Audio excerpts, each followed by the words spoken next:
Imaginez un ennemi qui vous connaît mieux que quiconque. Un ennemi qui sait exactement où se trouvent vos faiblesses, qui connaît vos secrets les plus profonds et qui ne dort jamais. Cet ennemi ne se cache pas dans l'ombre d'une ruelle sombre, il ne porte pas d'armes visibles et il ne vient pas d'un pays lointain. Cet ennemi, il est à l'intérieur de vous. Il respire avec vous, il marche avec vous et il murmure à votre oreille à chaque instant de la journée. Cet ennemi, c'est votre propre nafs, votre ego.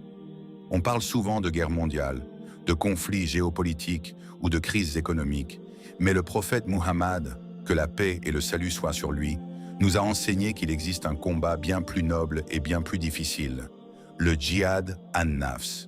Dans cette vidéo, vous allez avoir les clés pour remporter la plus grande victoire de votre vie.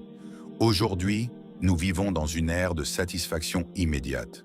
On veut tout, tout de suite.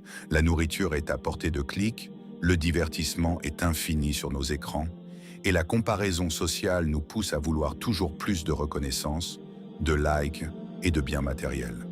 Dans ce chaos moderne, votre nafs est devenu un enfant gâté que vous nourrissez sans cesse. Mais plus vous lui donnez, plus il en demande, et moins vous êtes heureux. La véritable liberté, ce n'est pas de faire tout ce que vous avez envie de faire, c'est d'avoir la force de ne pas faire ce qui vous nuit, même si votre ego le réclame. Pour bien lutter, il faut comprendre l'adversaire. En islam, on distingue 3 niveaux du nafs. Le premier, c'est An-nafs am'ara bisu, l'âme qui incite au mal. C'est elle qui vous pousse à la paresse, à la colère, à l'envie ou au péché. Elle ne cherche que le plaisir rapide sans se soucier des conséquences. Le deuxième niveau, c'est An-nafs al-lawwama, l'âme qui blâme. C'est cette petite voix qui vous fait culpabiliser après une erreur, celle qui vous rappelle que vous valez mieux que cela. C'est le début de la conscience spirituelle. Enfin, le but ultime est d'atteindre An-nafs al-mutma'inna, l'âme apaisée, celle qui a trouvé la paix dans le rappel d'Allah et qui n'est plus secouée par les tempêtes de ce bas monde. Alors, comment passer de l'esclavage de ses désirs à la maîtrise de soi? La première technique islamique, c'est la muraqaba, ou l'observation.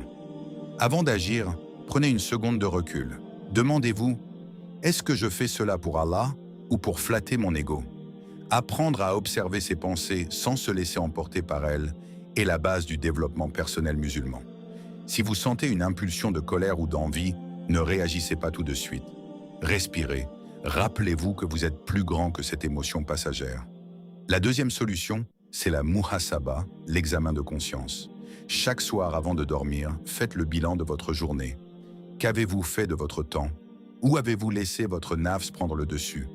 En vous tenant vous-même pour responsable, vous empêchez votre ego de s'enfler d'orgueil.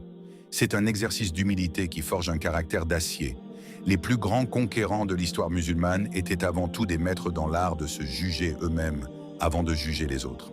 À ce stade, si vous ressentez que vous avez besoin d'un cadre clair pour appliquer ces principes dans votre vie, sachez que nous pour vous des guides complets de développement personnel islamique et le livre sur Iblis face à la nouvelle génération. Ces livres sont pensés pour vous aider à organiser votre temps, à renforcer votre discipline et à transformer concrètement votre quotidien en vous appuyant sur le Coran et la Sunna. Le lien se trouve en bas. Prenez cela comme un investissement pour votre avenir, ici-bas et dans l'au-delà. Continuons. Le troisième pilier est la mujahada, le combat actif. Cela signifie aller à l'encontre de ce que votre nafs désire par paresse. Votre ego veut dormir? Levez-vous pour la prière. Votre ego veut critiquer quelqu'un? Gardez le silence ou dites du bien. C'est comme un muscle. Plus vous forcez votre nafs à vous obéir, plus il devient discipliné. À l'inverse, si vous cédez à chaque petite envie, vous devenez son esclave. La réussite dans cette vie, que ce soit dans vos projets professionnels ou votre vie de famille, dépend directement de cette capacité à dire non au plaisir facile pour viser l'excellence durable. Continuons sur nos solutions. N'oublions jamais la puissance du dhikr, le rappel d'Allah. Le cœur est comme un jardin. Si vous ne plantez pas des fleurs de rappel, les mauvaises herbes de l'ego vont y pousser. Le dhikr calme l'agitation mentale et redonne la priorité à l'essentiel.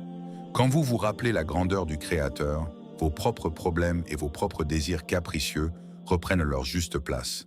Ils deviennent petits. Un autre remède puissant est le jeûne. Le jeûne n'est pas qu'une privation de nourriture, c'est une école de maîtrise. En refusant volontairement ce qui vous est licite pendant quelques heures, vous prouvez à votre nafs que c'est l'esprit qui commande le corps, et non l'inverse. C'est un entraînement intensif pour la volonté. Si vous pouvez vous passer de manger et de boire, vous pouvez aussi vous passer de scroller inutilement sur votre téléphone ou de procrastiner sur vos projets importants. Quel est le bénéfice de tout ce travail sur soi? Le bénéfice est immense. C'est la liberté. Celui qui maîtrise son nafs ne dépend plus du regard des gens. Il n'est plus esclave des modes ou des addictions. Il devient une force calme, capable de traverser les épreuves avec patience et de vivre les succès avec gratitude, sans devenir arrogant. C'est la clé de la baraka dans vos entreprises. Allah bénit les efforts de celui qui cherche sincèrement à s'améliorer pour sa satisfaction. Le djihad al-nafs est le combat d'une vie, mais c'est le seul qui en vaille vraiment la peine. Chaque petite victoire contre votre paresse, chaque fois que vous choisissez la vérité contre le mensonge de votre ego, vous montez d'un degré dans l'échelle de la réussite spirituelle et humaine. Ne soyez pas trop dur avec vous-même si vous tombez, mais soyez intransigeant sur le fait de vous relever à chaque fois. L'islam ne nous demande pas d'être parfait, il nous demande d'être en mouvement vers le mieux. Nous arrivons à la fin de ce rappel. J'espère sincèrement que ces mots vous aideront à entamer ou à poursuivre ce magnifique voyage vers la maîtrise de vous-même.